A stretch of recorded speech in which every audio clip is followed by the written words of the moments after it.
απόφαση πάρθηκε όταν κάποια στιγμή μετά τις σπουδές και αφού είχαμε εργαστεί σε διάφορες δουλειές στον ιδιωτικό τομέα, αποφασίσαμε να ασχοληθούμε με κάτι δικό μας. Υπήρχε αυτός εδώ ο χώρος και σκεφτήκαμε να κάνουμε κάποιο είδος εναλλακτικής καλλιέργειας. Μετά από σκέψεις, έρευνες, συζητήσεις με διάφορους ανθρώπους, επισκέψεις σε ημερίδες, άλλα εκτροφία κλπ. Καταλήξαμε να ασχοληθούμε με την εκτροφή σαλιγκαριών. Εμείς είδαμε ότι παρόλο που μελετήσαμε, ψάξαμε κάποια πράγματα, πάνω στην πράξη βλέπεις ουσιαστικά τι πρέπει να γίνει. Να δούμε λίγο και ποιες είναι οι απαιτήσεις της συγκεκριμένης καλλιέργειας και κατ' επέκταση και του σαλιγκαριού. Ναι, το σαλιγκάρι ουσιαστικά χρειάζεται τροφή και νερό. Η τροφή που δίνουμε είναι συνήθως λαχανικά, διάφορες πρασινάδες όπως σέσκουλο, μαρούλι, λάχανο και άλλα. Επίσης δίνουμε σαν συμπλήρωμα ένα φύραμα που είναι αλεσμένα δημητριακά για να πάρει το σαλιγκάρι τις βιταμίνες και τα ιχνοστοιχεία που χρειάζεται για την ανάπτυξή του. Και το νερό που δίνουμε με την βοήθεια ενός αρδευτικού συστήματος τεχνητής βροχής. Οπότε θα πρέπει σε ένα χωράφι να κοιτάξουμε να υπάρχει οπωσδήποτε νερό και ρεύμα, το οποίο να προέρχεται είτε από τη ΔΕΗ είτε από κάποιο αυτόνομο σύστημα ηλεκτροδότησης. Γενικά όλη η Ελλάδα έχει πολύ καλό κλίμα για την εκτροφή σαλιγκαριών. Υπάρχουν εκτροφία από τη Βόρεια Ελλάδα μέχρι την Κρήτη. Απλώς ο κάθε εκτροφέας θα πρέπει να κοιτάξει, να προσαρμόζεται στο μικροκλίμα της κάθε περιοχής και πάντα να έχει σαν βασικό γνώμονα την καλή διαβίωση του ζώου. Και είναι απαραίτητο η εκτροφή να βρίσκεται μέσα σε κλειστό θερμοκήπιο?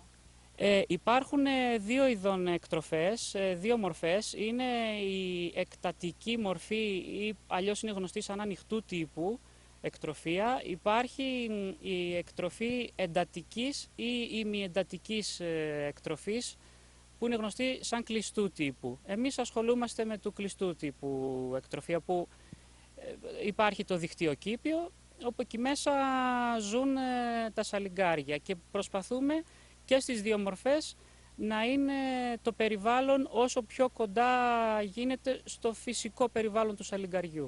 Συνήθως ξεκινάει, ας το πούμε, άνοιξη εκτροφή, μέχρι δηλαδή μέσα σε ένα διάστημα 6 μηνών και παραπάνω μπορεί σιγά σιγά κάποιος να αρχίσει να μαζεύει για να διαθέσει στην αγορά.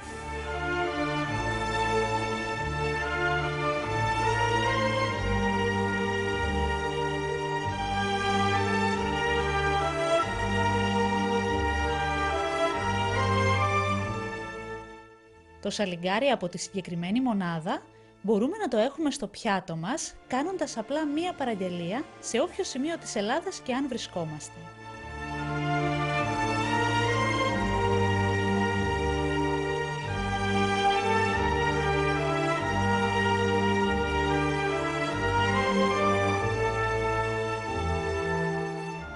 Ως μεζές είναι εύγευστος και νηστίσιμος, ενώ μαγειρεύεται με δεκάδες παραλλαγές.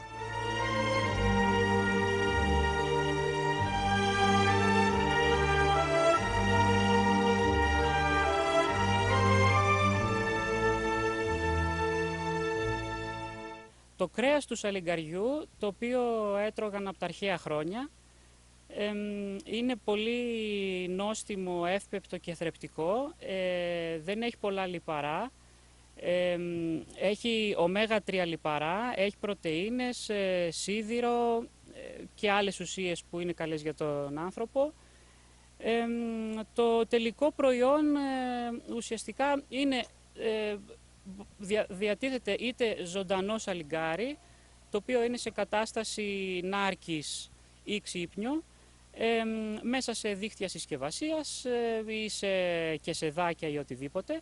Επίσης υπάρχει και το μεταποιημένο σαλιγκάρι, το οποίο είναι συνήθως προβρασμένο, είτε μέσα σε βάζο με λάδι και μυρωδικά, είτε μέσα και σε δάκια με βούτυρο και άλλα μυρωδικά, και κατεψυγμένο πολλές φορές. Κάποιος μπορεί να το βρει είτε σε παντοπολία, σούπερ μάρκετ, είτε μαγαζιά με είδη μαναβικής ή κρεοπολία ή ψαράδικα και φυσικά και στα εστιατόρια μαγειρεμένο.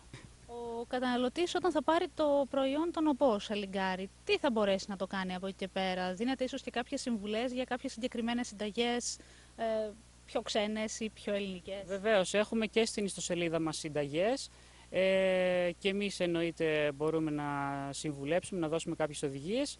Υπάρχουν πολλοί τρόποι μαγειρέματος. Πρώτα υπάρχει μια συγκεκριμένη διαδικασία πριν το μαγείρεμα. Από εκεί και πέρα μπορούν να γίνουν στο τηγάνι, στη φάδο, με λαχανικά, με ζυμαρικά, οτιδήποτε. Φαντασία να έχεις και όρεξη. Είναι ευγευστό.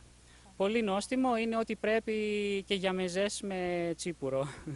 Έχει συνηθίσει ο κόσμος πλέον να αγοράζει σαλιγκάρι για να τα τρώει? Υπάρχει πολλοί κόσμος που δεν το έχει φάει και θέλει να δοκιμάσει και βέβαια υπάρχουν οι μερακλείδες οι οποίοι το τρώνε χρόνια.